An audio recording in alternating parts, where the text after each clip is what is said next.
नमस्कार, good morning India में स्वागत है आपका। मैं हूं ताबिश हुसैन। कल कोरोना पर राज्यों के मुख्यमंत्रियों के साथ एक बैठक हुई जिसमें पीएम मोदी ने पेट्रोल डीजल पर कुछ राज्यों द्वारा वैट नहीं कम करने का मुद्दा उठा दिया।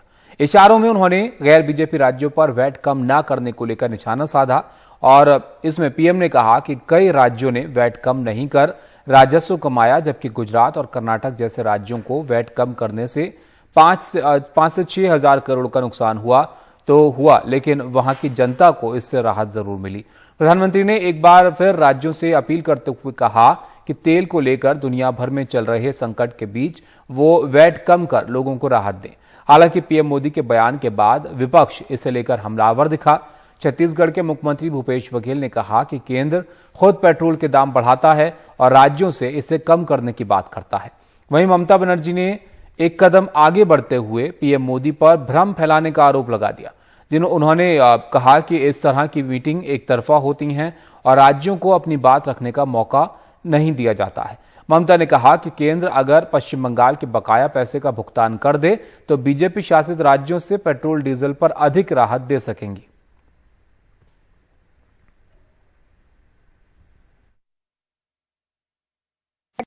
At the meeting of COVID, it was better not to discuss this subject. But it was your agenda. Obviously, it was a one-sided agenda. The other party, the other people, the other chief minister were not able to speak. Though we listen to you carefully, but we don't agree with your views. The state, always you give the state stepmother attitude to the opposition states. VAT है वो अलग अलग राज्यों में अलग अलग है, तो हम अपने सीमावर्ती राज्यों में जितना पेट्रोल डीजल की कीमत होगी उसके हिसाब से हम लोग, चाहे उड़ीसा हो, चाहे झारखंड हो, मध्य प्रदेश हो, महाराष्ट्र हो, इसका अध्ययन करके हम लोग कम पिछले समय भी कम किए थे, उससे समतुल्य किए थे। आगे भी यदि कम होता है दूसरे राज्यों तो हम लोग भी कम करेंगे। सवाल इस बात का है कि आप रेट बढ़ाएं और राज्यों को कम करने कहें, ये बात तो समझ नहीं आती। और यदि कम करना है तो शेष जो लगाए हैं, 2 साल से शेष लगा हुआ है, 4% शेष ले रहे हैं, वो राज्यों को मिलता नहीं, उसका हिस्सा नहीं मिलता। 42% एक्साइज ड्यूटी का राज्यों को देते हैं, ये प्रधानमंत्री जी ने कहा, लेकिन आंकड़े बताते हैं कि कभी आपने एक्साइज ड्यूटी जो 42% राज्यों को देना है वो पूरा। I think the Prime Minister was not given all the details by the concerned departments. I will not think that the Prime Minister will purposefully say this. Kerala, we never increased, since the last 6 years, we never increased the taxes. तो petrol और diesel की कीमतों का मुद्दा एक बार से फिर यहां पर उठता हुआ दिख रहा है। हिमांशु हमारे साथ हैं। हिमांशु, बताइए, एक्साइज में कटौती के बाद कौन से राज्य इन्होंने राहत नहीं दी और किस तरीके से जो है लोगों को ये राहत मिलेगी?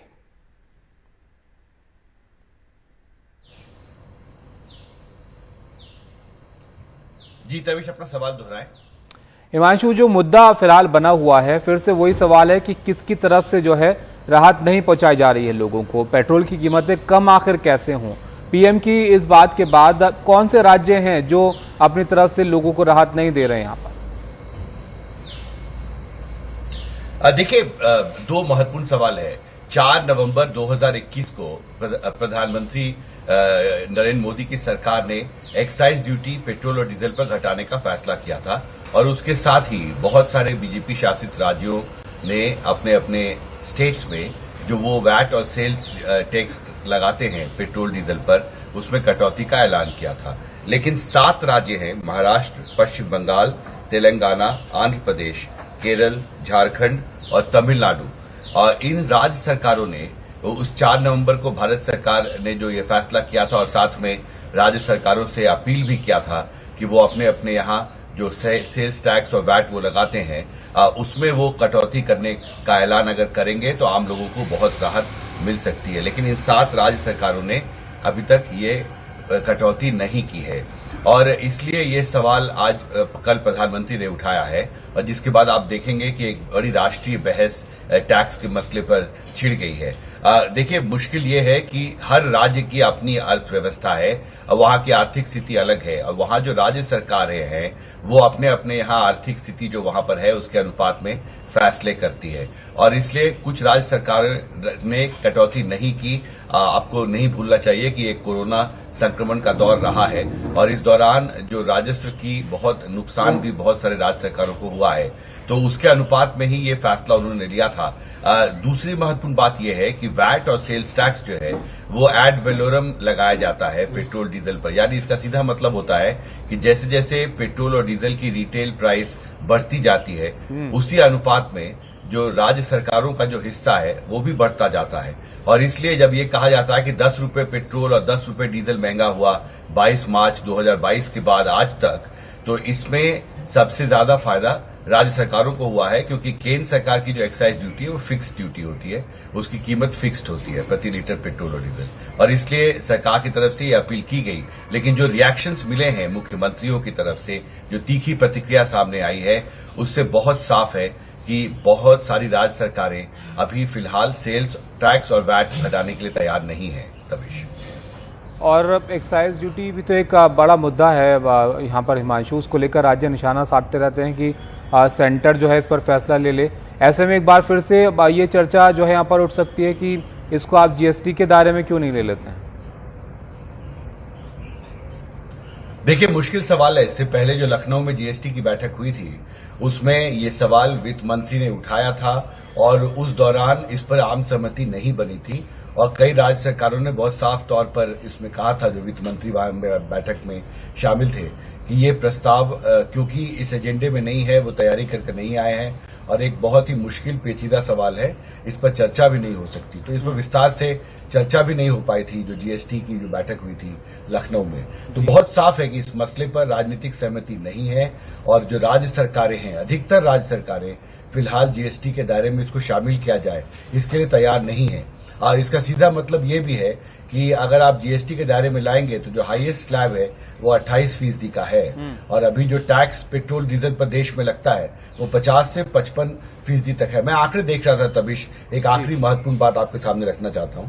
2021-2022 में पहले 9 महीनों में जो पेट्रोलियम मंत्रालय की petroleum planning and analysis cell है उसने जो आंकड़े अभी रिलीज किए हैं उसके मुताबिक पहले 9 महीनों में 2,62,000 करोड़ केंद्र सरकार के हिस्से में गया एक्साइज ड्यूटी के जरिए और 1,89,000 करोड़ वैट और सेल्स टैक्स के जरिए राज्य सरकारों ने वसूला पेट्रोल और डीजल पर। और ये दोनों अब अगर आप जोड़ ले तो 4.5 लाख करोड़ से ज्यादा की रकम सिर्फ 9 महीने में केंद्र और राज्य सरकारों ने वसूला है। तो हाई टैक्स प्राइसेस पर एक बड़ी बहस छिड़ गई है, लेकिन फिलहाल राज्य सरकारें तैयार होंगी, इसका कोई संकेत दिखाई नहीं देता। तभी शुक्रिया हिमांशु आपका इस सब जानकारी के लिए। तो एक बार फिर से पेट्रोल और डीजल की कीमतों को लेकर बहस यहाँ पर छिड़ गई है। कौन इस पर टैक्स कम करे, इसको लेकर जो है यहाँ पर एक दूसरे पर सवाल अब खड़े हो रहे हैं। आगे बढ़ते हैं और आपको बताएं कि उत्तर प्रदेश में मुख्यमंत्री योगी आदित्यनाथ के आदेश के बाद मंदिर और मस्जिदों से लाउडस्पीकर उतारे जाने लगे हैं। पुलिस और प्रशासन के लोग धर्मगुरुओं से बात करके शांतिपूर्ण वातावरण बनाने की कोशिश यहां पर कर रहे हैं। क्या यूपी सरकार के ये प्रयास अल्पसंख्यकों में विश्वास पैदा कर पाएंगे? सौरभ शुक्ल की रिपोर्ट आप देखिए। कानून के मुताबिक करने आया हूँ और बिना अनुमति यहाँ नहीं होने दूंगा। और बताइए आप, बिना अनुमति जागरण नहीं होने दूंगा यहाँ। चलिए, ये मुस्लिम बाहुल्य पूरा मुस्लिम है, यहाँ मुस्लिम है। एक मिनट सुनिए इंस्पेक्टर साहब, सुनिए, अनुमति आप सुनिए, आप मेरी बात सुनो। हमें आपसे कोई अनुमति नहीं मिली और हम यहाँ जागरण 2 तारीख की रात में करने जा रहे हैं। ये कहा सुनी मेरठ में बीजेपी के जिला महामंत्री दीपक शर्मा और civil line inspector Ramesh Chand Sharma के बीच हो रही है। बीजेपी के लोग मुस्लिम बाहुल्य इलाके हाशिमपुरा में जागरण करने की मांग पर अड़े हुए हैं और इंस्पेक्टर का कहना है कि रमजान की वजह से यहाँ जागरण नहीं होगा। ये सब सख्ती यूपी के सीएम योगी आदित्यनाथ के आदेश के बाद हो रही है। यूपी में आदेश साफ है कि किसी को नए धार्मिक आयोजन की इजाजत नहीं दी जाएगी। एनडीटीवी से बातचीत में यूपी पुलिस के ADG law and order Prashant Kumar ने कहा कि धर्म की आड़ में अराजकता फैलाने वालों से सख्ती के साथ निपटा जाएगा। अभी एक व्यक्ति मेरठ शहर में कोई जागरण कराना चाह रहे थे और स्थानीय पुलिस पर दबाव बना रहे थे। उनको स्पष्ट बता दिया गया है कि ये परंपरागत नहीं है। अगर उनको ये चीज़ें करनी है अनुमति लें और रमज़ान के बाद उनको परमिशन दी जाएगी। और उनको ये बात माननी पड़ी। अभी मथुरा में भी 2 दिन पहले ऐसी एक घटना प्रकाश में आई थी कि कुछ लोगों ने ये कहा कि हम किसी मज़ार को एक में तत्काल शासन ने इसका संज्ञान लिया और उसमें 2 व्यक्ति गिरफ्तार किए गए जिन्होंने ऐसी बात कही थी। ये तस्वीरें यूपी के सीतापुर, रायबरेली, सहारनपुर की हैं, जहां मंदिर और मस्जिद दोनों से लाउडस्पीकर उतारे जा रहे हैं। पुलिस के कहने पर इलाहाबाद के प्रसिद्ध लेटे हनुमान मंदिर के लाउडस्पीकर की आवाज धीमी कर दी गई, तो इलाहाबाद की जामा मस्जिद के लाउडस्पीकर उतरवा लिए गए। वो गवर्नमेंट की तरफ से जो परमिशन हो रही तो परमिशन भी बराबर कराई जा रही, अभी भी हो रही मस्जिद में परमिशन, सभी मस्जिदों में परमिशन है। और अभी जो कोई गाइडलाइन नहीं आई है तो उस वक्त से और भी माइक में आवाज़ कम कर दी गई है। लाउड स्पीकरों की वजह से आजकल आपसी मानवता में खतरे में पड़ रही थी। तो मैं समझता हूँ कि हम लोग जितने भी मंदिर मस्जिदों वाले, हमारा कार्य है कि हम जागृत करें लोगों को, न कि उनके बीच में किसी तरह की ईर्ष्या तृष्णा पैदा करें। तो यूपी सरकार के मुताबिक अब तक 4,258 लाउडस्पीकर हटाए गए और लगभग 28,000 लाउडस्पीकरों की आवाज कम कराई गई है। योगी सरकार की कोशिश है कि इस पूरे प्रयास के जरिए मुसलमानों में विश्वास पैदा किया जाए। इलाहाबाद में नितिन, सीतापुर में समीर के साथ, दिल्ली से सौरभ शुक्ला, एनडीटीवी इंडिया। दिल्ली के बलसवा लैंडफिल साइट पर लगी आग पर अब तक काबू नहीं पाया जा सका है। मंगलवार को यह आग लगी थी, जिसको बुझाने के लिए लगातार कोशिशें की जा रही हैं। आग की वजह से पूरे इलाके में हर तरफ धुआं ही धुआं फैला हुआ है और आग की वजह से आ रहे धुएं और प्रदूषण से लोगों को बहुत दिक्कत यहां पर हो रही है।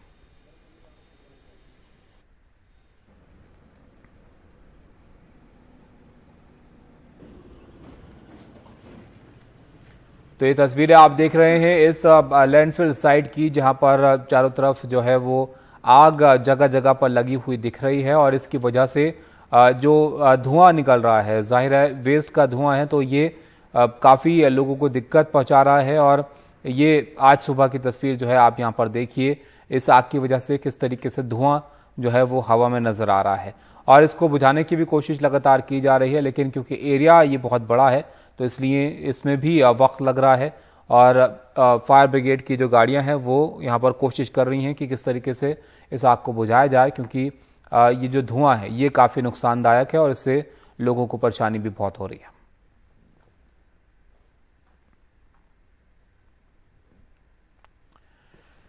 और अब बात गर्मी की करते हैं। बेहद गर्म मौसम होता जा रहा है। आसमान से बरसती आग और लू के थपेड़ों ने पूरी दिल्ली को बेहाल कर रखा है।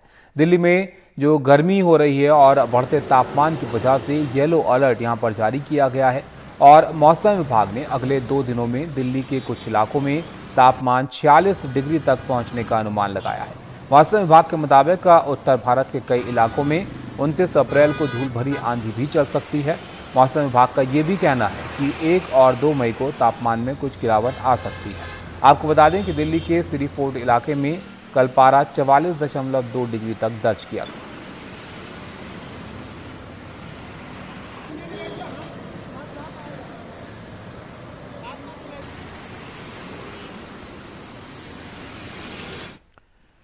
गर्मी ने लोगों का हाल बेहाल कर दिया है। आम लोगों से लेकर किसानों तक पर इसका असर पड़ रहा है, उनको इससे दिक्कत हो रही है। आलोक पांडे और मोहम्मद गजाली की रिपोर्ट आप देखिए।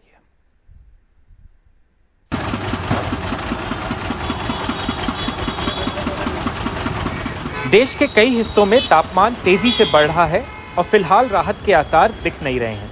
पंजाब में तापमान 40 से 42 डिग्री के बीच है और अगले 3 दिनों में इसके और 2 डिग्री बढ़ जाने के आसार हैं। मोगा के एक बुजुर्ग किसान मेजर सिंह का कहना है कि कटाई के मौसम में इतनी तेज गर्मी से गेहूं के दाने पर असर पड़ा है और पैदावार 5% तक घटने के आसार हैं। इसकी वजह से उनके जैसे किसानों को 10 से 15 हजार रुपए का नुकसान होगा। इस बार उपज में 5 से 7 क्विंटल प्रति एकड़ की कमी आई है और कुल मिलाकर 10 से 15 हजार का नुकसान हुआ है। 16,000 रुपया खर्चा भी किले मगर हुआ कणक। पंजाब सरकार का कहना है कि इस साल पैदावार में कमी आई है, जो घटकर प्रति हेक्टेयर 43 क्विंटल तक रह गई है, जो पिछले साल 48.68 क्विंटल थी। ये पैदावार पिछले 5 वर्षों में सबसे कम है। तकरीबन जेड़ा हिसाब लाइए हम 30 से 32% तक की खरीद करने से चूक सकते हैं। वो 30 तो 32% घट होया। तेज गर्मी रोजमर्रा की जिंदगी के दूसरे पहलुओं पर भी असर डाल रही है। उड़ीसा के ज्यादातर जिलों में तापमान 40 डिग्री से ऊपर है, कुछ हिस्सों में सामान्य से 5 डिग्री तक ज्यादा। बच्चों के पोषाहार के लिए सबसे ज्यादा अहम स्कूल और आंगनवाड़ी हैं, पर गर्मी का असर इन पे भी पड़ा है और इन दोनों को इस महीने के अंत तक बंद कर दिया गया है। पिछले 2 साल में स्कूल्स और आंगनवाड़ी पे कोरोना की वजह से वैसे ही बहुत बुरा असर पड़ा था। लाइट के न आने से तो बहुत बड़ी दिक्कत होती है और खासकर जिस समय बच्चे एमडीएम के बाद खाना खाने के बाद खाने पीते हैं तो उस समय क्योंकि मोटर न चलने से पानी टंकी भर रहता नहीं है और क्योंकि हैंड पाइप की व्यवस्था है तो उसमें एक हैंड पाइप में और ढेर सारे बच्चे आ जाते हैं तो बहुत बड़ी दिक्कत होती है।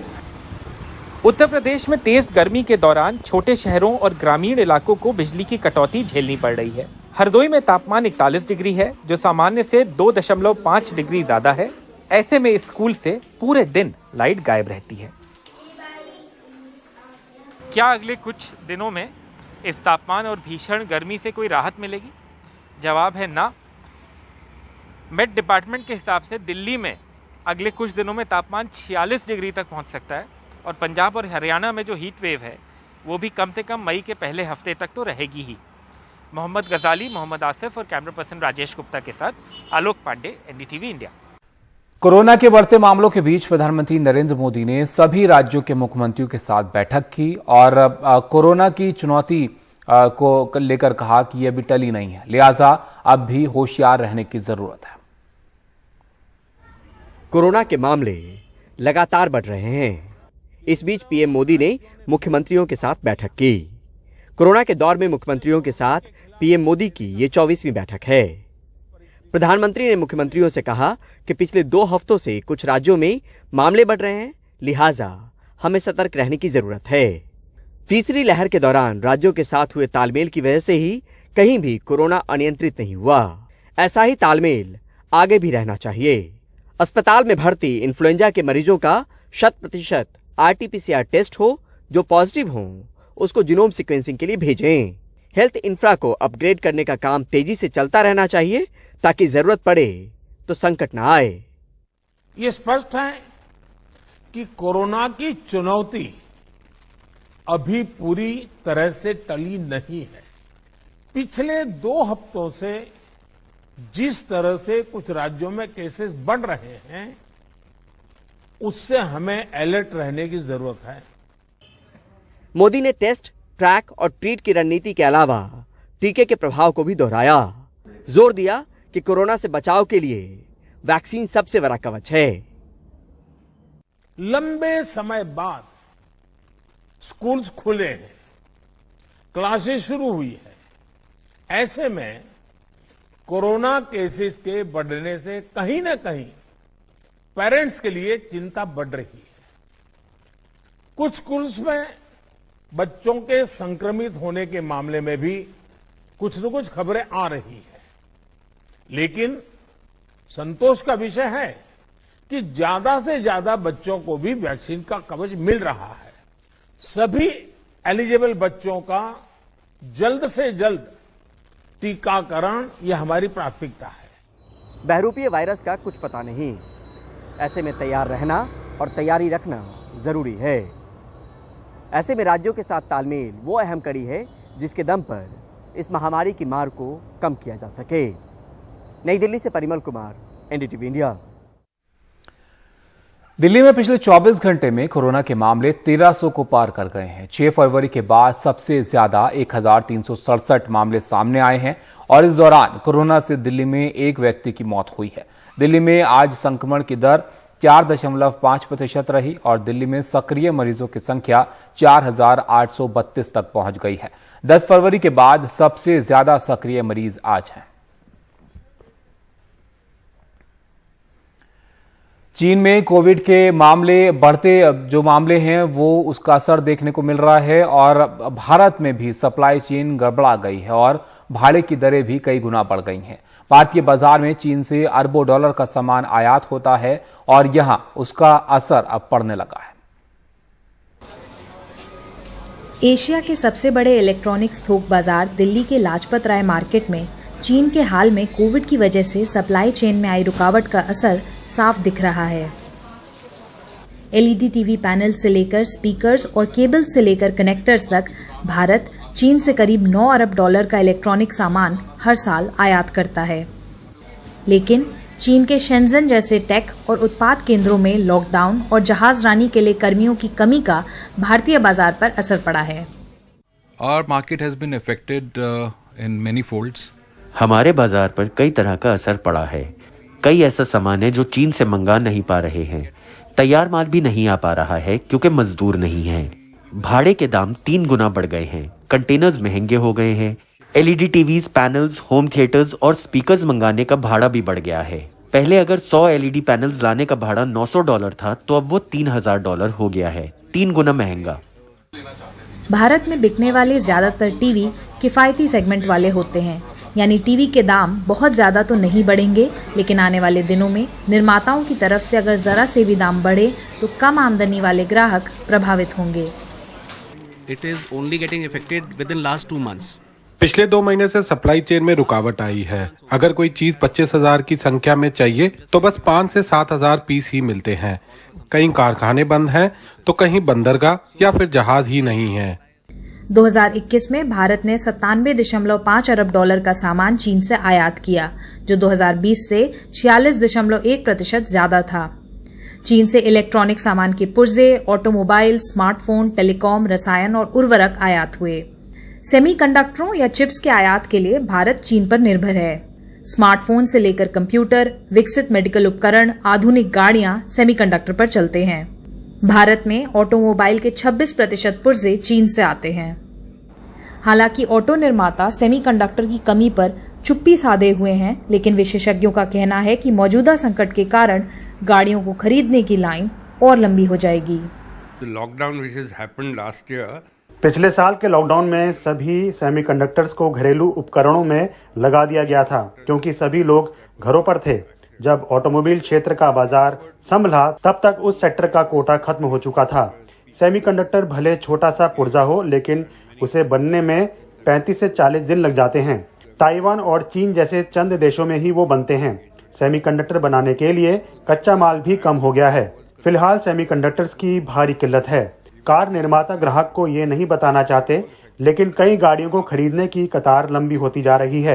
लग्जरी कार निर्माताओं को भी सेमीकंडक्टर्स की कमी महसूस हो रही है। Everybody else, including luxury vehicles, they are all been affected by the shortage of semiconductors.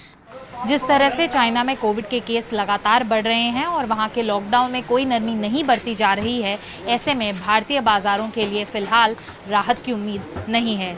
नई दिल्ली से कैमरा पर्सन मोहम्मद मुरसलिन के साथ सुकीर्ति द्विवेदी, एनडीटीवी इंडिया के लिए। नमस्कार, गुड मॉर्निंग इंडिया के इस खास शो में आपका बहुत बहुत स्वागत है। मैं हूं आपके साथ जया कौशिक और मेरे साथ है अदिति राजपूत। शुरुआत कर रहे हैं पेट्रोल डीजल को लेकर हो रही सियासत की खबर से। प्रधानमंत्री मोदी ने राज्यों के मुख्यमंत्रियों के साथ एक बैठक की।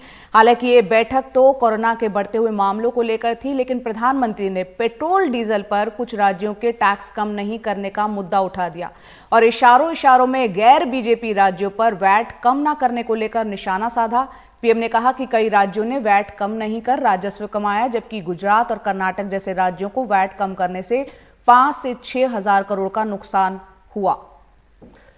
पीएम ने आगे ये कहा, लेकिन वहां की जनता को इससे राहत मिली है। प्रधानमंत्री ने एक बार राज्यों से अपील करते हुए कहा है कि तेल को लेकर दुनिया में चल रहे संकट के बीच वो वैट कम कर लोगों को राहत दे। हालांकि प्रधानमंत्री के बयान के बाद विपक्ष लगातार हमलावर है। छत्तीसगढ़ के मुख्यमंत्री भूपेश बघेल ने कहा कि केंद्र खुद पेट्रोल के दाम बढ़ाता है और राज्यों से इसे कम करने की बात करता है। वहीं ममता बनर्जी ने कोविड मीटिंग में तेल के मुद्दे को उठाने पर तीखी प्रतिक्रिया देते हुए कहा कि इस तरह की मीटिंग एक तरफा होती है और राज्यों को अपनी बात रखने का मौका नहीं दिया जाता। ममता ने आगे कहा कि अगर केंद्र पश्चिम बंगाल के बकाया पैसों का भुगतान कर दे तो बीजेपी शासित राज्यों से ज्यादा वो पेट्रोल डीजल पर लोगों को अधिक राहत दे पाएंगी। और यही नहीं, ममता बनर्जी ने प्रधानमंत्री मोदी पर भ्रम फैलाने का आरोप भी लगाया। केरल की तरफ से भी ये कहा गया कि प्रधानमंत्री ने जो फैक्ट्स रखे हैं वो पूरे नहीं है, क्योंकि पिछले 6 साल से केरल ने कोई टैक्स पेट्रोल डीजल पर नहीं बढ़ाया है। At the meeting of COVID, it was better not to discuss this subject but it was your agenda. Obviously, it was a one-sided agenda. The other party, the other people, the other chief minister were not able to speak. Though we listen to you carefully, but we don't agree with your views. The state, always you give the stepmother attitude to the opposition states. VAT है वो अलग अलग राज्यों में अलग अलग है, तो हम अपने सीमावर्ती राज्यों में जितना पेट्रोल डीजल की कीमत होगी उसके हिसाब से हम लोग, चाहे उड़ीसा हो, चाहे झारखंड हो, मध्य प्रदेश हो, महाराष्ट्र हो, इसका अध्ययन करके हम लोग कम, पिछले समय भी कम किए थे, उससे समतुल्य किए थे। आगे भी यदि कम होता है दूसरे राज्यों तो हम लोग भी कम करेंगे। सवाल इस बात का है कि आप रेट बढ़ाएं और राज्यों को कम करने कहें, ये बात तो समझ नहीं आती। और यदि कम करना है तो सेस जो लगाए हैं, 2 साल से सेस लगा हुआ है, 4% सेस ले रहे हैं, वो राज्यों को मिलता नहीं, उसका हिस्सा नहीं मिलता। 42% एक्साइज ड्यूटी का राज्यों को देते हैं, ये प्रधानमंत्री जी ने कहा, लेकिन आंकड़े बताते हैं कि कभी आपने एक्साइज ड्यूटी जो 42% राज्यों को देना है वो पूरा नहीं दिया है। I think the Prime Minister was not given all the details by the concerned departments. I will not think that the Prime Minister will purposefully say this. Kerala, we never increased, since the last 6 years, we never increased the taxes. और इस मुद्दे पर चर्चा करने के लिए हमारे साथ जुड़ रहे हैं हमारे सीनियर एडिटर हिमांशु शेखर। हिमांशु, जो विपक्ष के बयान सामने आ रहे हैं उससे साफ है कि प्रधानमंत्री की जो बात है या जो अपील एक तरह से की गई है वो राज्यों को पसंद नहीं आई है, क्योंकि कई उदाहरण हमें देखने को मिले हैं पहले भी कि जब कच्चे तेल की कीमतें कम हुई हैं तब भी हमारे देश में पेट्रोल और डीजल की कीमतें बढ़ी हैं, और जब बढ़ी हैं और तब कम भी हुई है। यानी कि सरकार के हाथ में होता है लेकिन यहाँ पर इच्छा शक्ति नजर नहीं आ रही है, और अब इस मामले पर राजनीति गरमा रही है। निश्चित तौर पर देखिए, प्रधानमंत्री ने जो बयान दिया कल, उसके बाद एक बड़ी राष्ट्रीय बहस छिड़ गई है पेट्रोल डीजल पर जो टैक्स लगता है उसको लेकर, और केंद्र सरकार की अपनी दलील है, राज्य सरकारों की अपनी दलील है, और इससे बहुत साफ है कि प्रधानमंत्री ने जो अपील की थी कि 7 राज्य सरकारों ने, जिसमें महाराष्ट्र, केरल, पश्चिम बंगाल जैसे राज्य शामिल हैं, उन्होंने 4 नवंबर को पिछले साल जब केंद्र सरकार ने एक्साइज ड्यूटी घटाया था पेट्रोल डीजल पर, और उस वक्त ये अपील भी की थी सभी राज्यों से, तो इन 7 राज्य सरकारों ने उस वक्त अपने यहां वैट और सेल्स टैक्स कम नहीं किया था।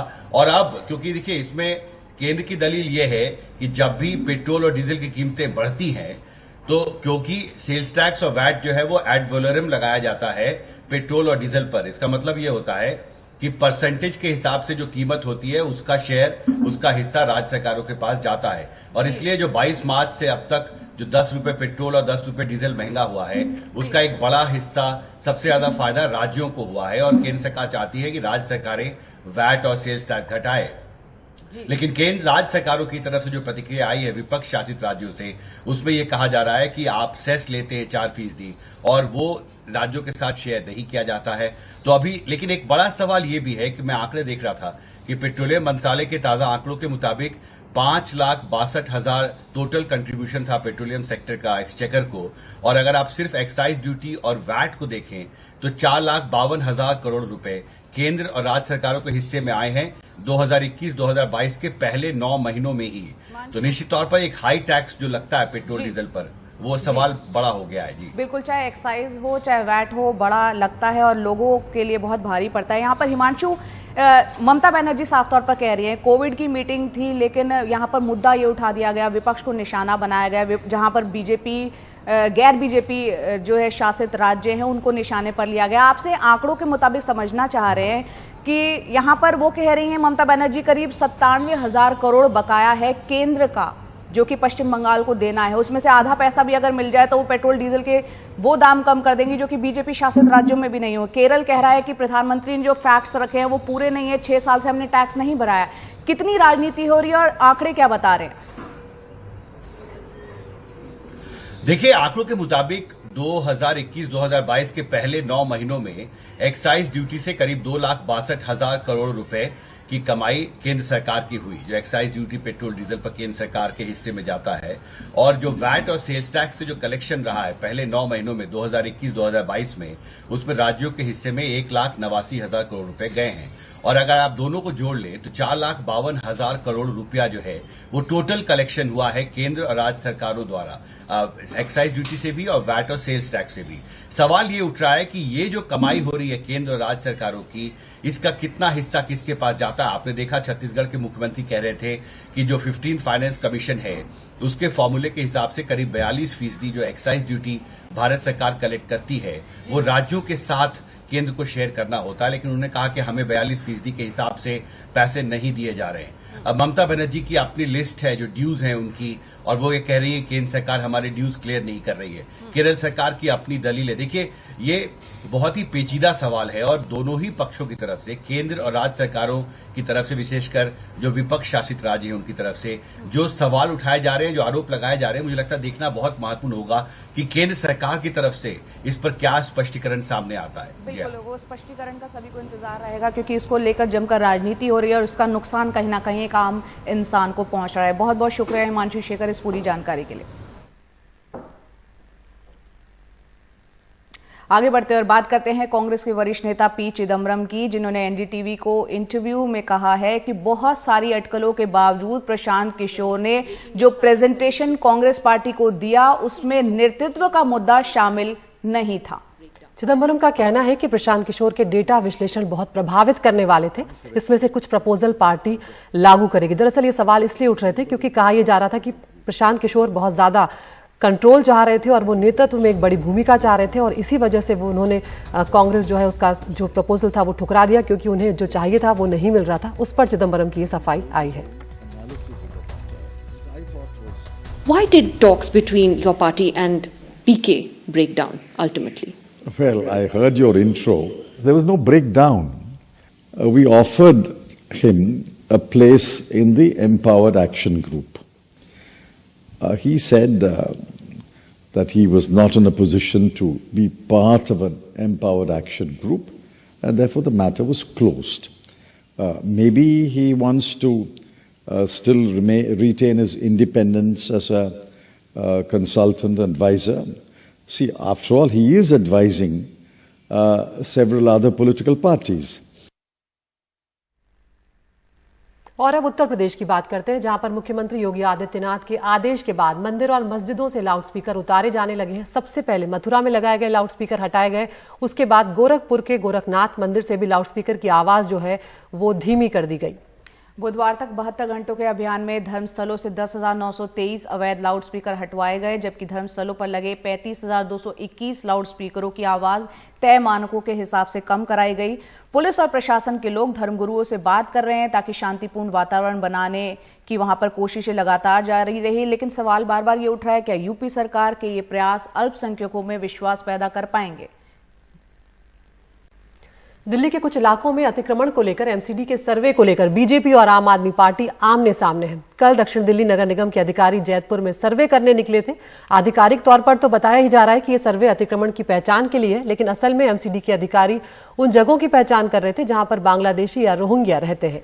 इधर आम आदमी पार्टी ने बीजेपी पर बुलडोजर से उगाही का आरोप लगाया है। कल इसे लेकर आप कार्यकर्ताओं ने बीजेपी के दफ्तर के बाहर प्रदर्शन भी किया।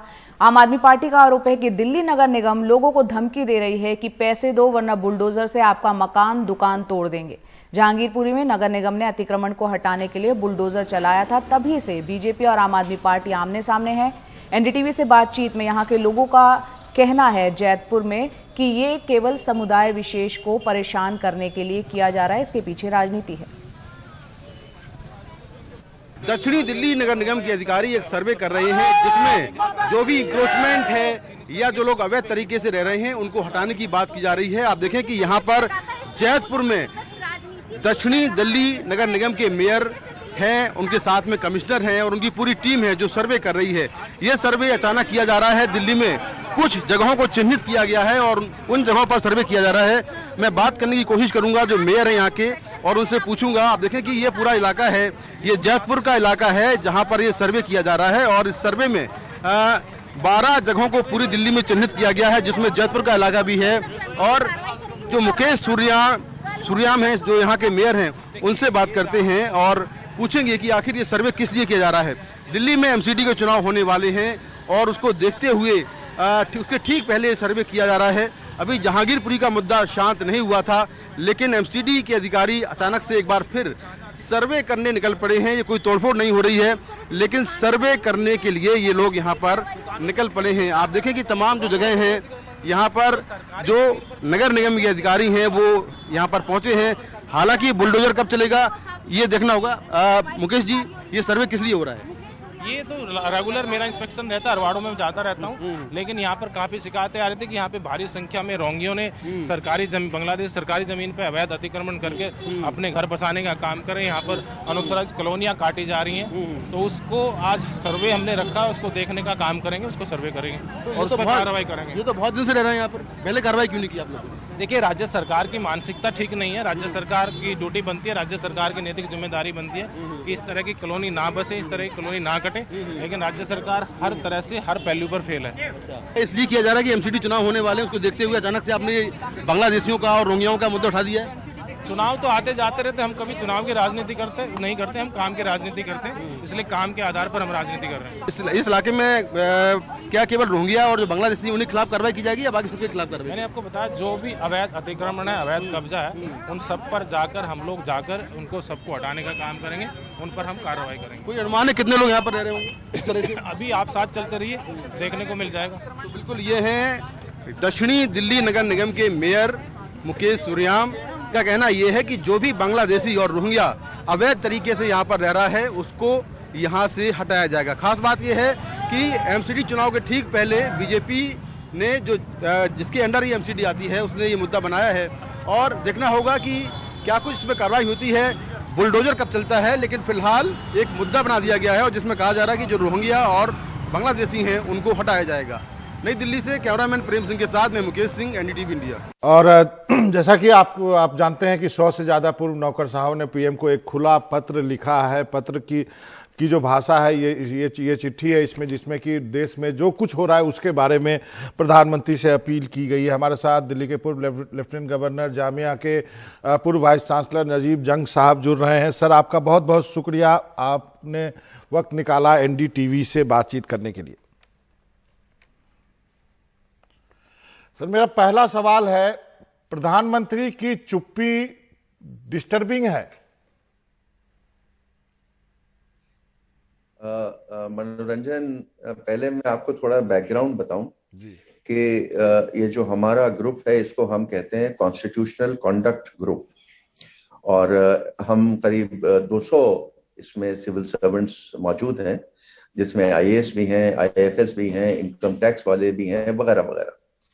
तो हम वक्तन पर वक्तन खत लिखते हैं कॉन्स्टिट्यूशनल अथॉरिटीज को जब हमें लगता है कि कहीं कॉन्स्टिट्यूशन का उल्लंघन है या कहीं दाग लग रहा है। और अब पिछले 8 महीने में हमने महसूस किया है, 10 महीने में, कि एक सांप्रदायिकता का एक नया दौर मुल्क में चल रहा है, जिसमें सरकार से जो कार्रवाई करनी चाहिए थी वो नहीं हो रही है, जो बहुत चिंताजनक है। आपके डीएम्स और एसपीज कार्रवाई नहीं कर रहे हैं, ये बहुत चिंताजनक है।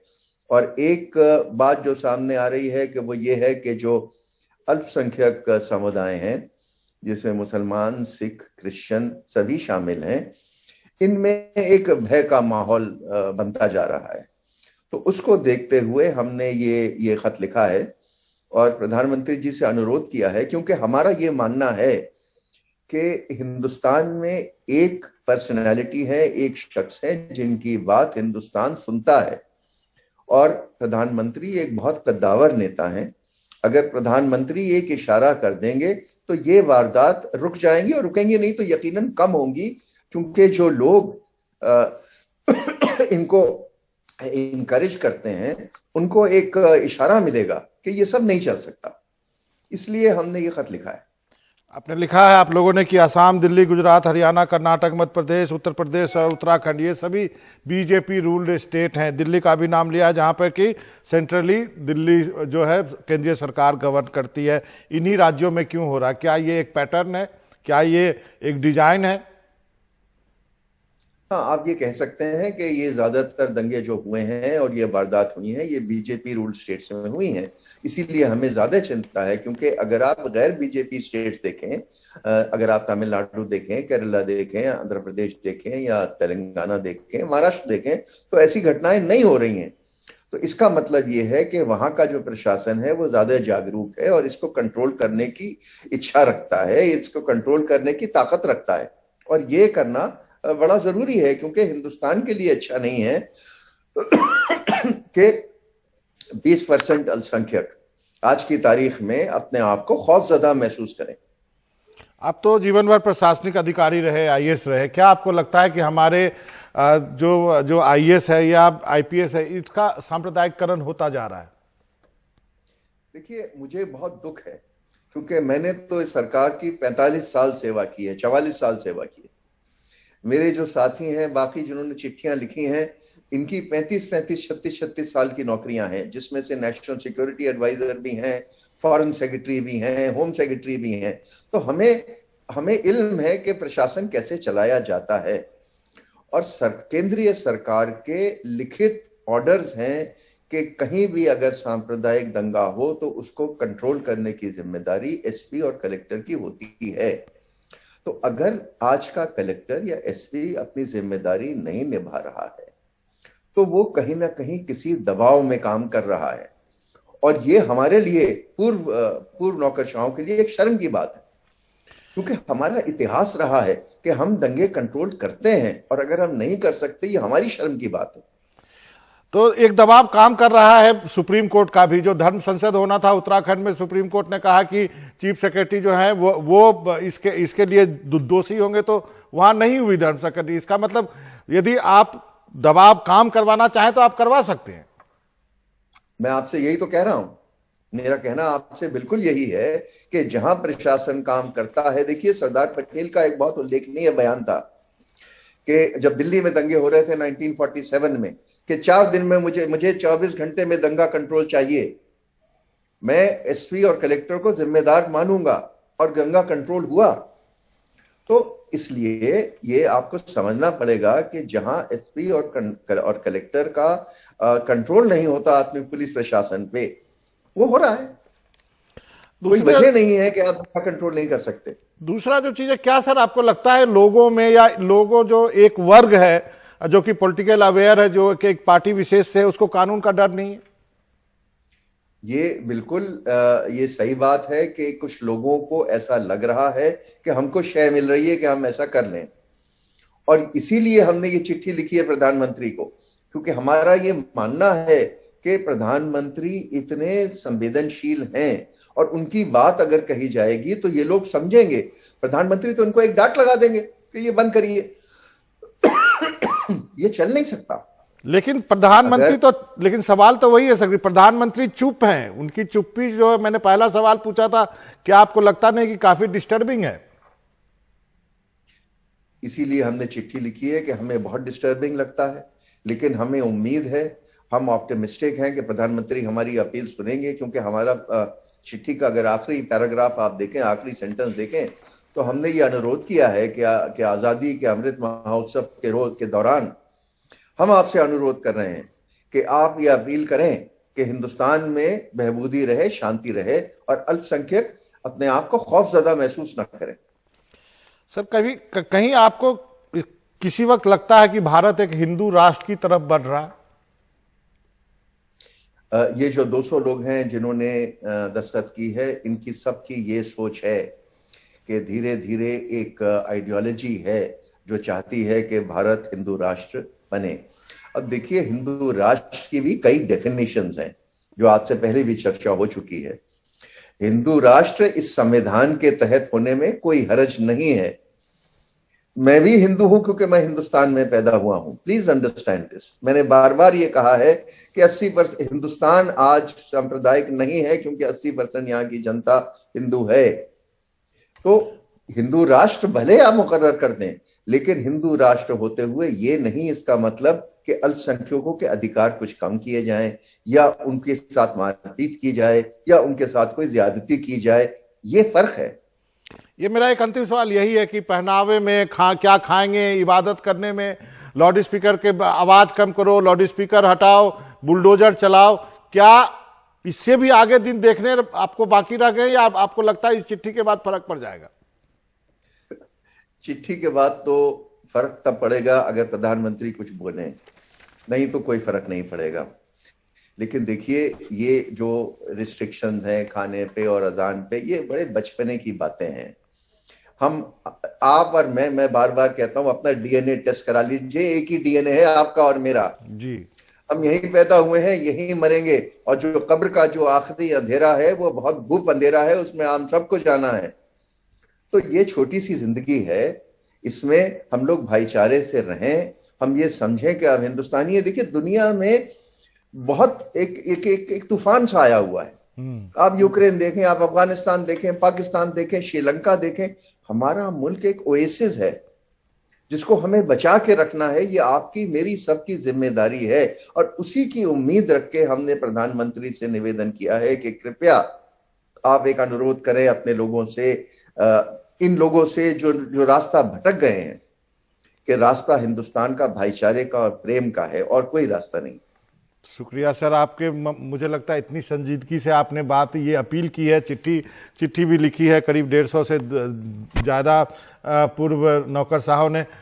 मैं उम्मीद करता हूं कि जरूर प्रधानमंत्री सुन रहे होंगे और आपकी अपील पर ध्यान देंगे। नजीर जंग साहब, आपका बहुत बहुत शुक्रिया, आप जुड़े हमारे साथ वक्त निकाल के। और अब वक्त तो चला है आपको टॉप 5 खबरें दिखाने का। आपको करना यह है कि एनडीटीवी इंडिया के यूट्यूब चैनल पर जाना है, पोल का हिस्सा बनना है, बताना है कि इन खबरों को चैनल पर पूरा दिन विस्तार से आप देखना चाहते हैं। पहली खबर है, कोविड को लेकर कल प्रधानमंत्री ने एक बैठक बुलाई थी जिसमें मुद्दा उठाया तेल का, जिसको लेकर सियासत हो रही है। तेल के खेल पर बीजेपी बनाम विपक्ष। दूसरी खबर, लाउडस्पीकर पर सख्त योगी आदित्यनाथ, कम हुआ है शोर। तीसरी खबर दिल्ली से, जहां एमसीडी के सर्वे पर सियासत हो रही है। चौथी खबर कांग्रेस से, जहां की पी चिदम्बरम ने एनडीटीवी को दिए इंटरव्यू में कहा कि प्रशांत किशोर की नसीहत पर अमल करेंगे। पांचवी और आखिरी खबर कोरोना से जुड़ी हुई, जहां कोरोना को लेकर अलर्ट है। दिल्ली में 24 घंटे में 1367 केस आए हैं।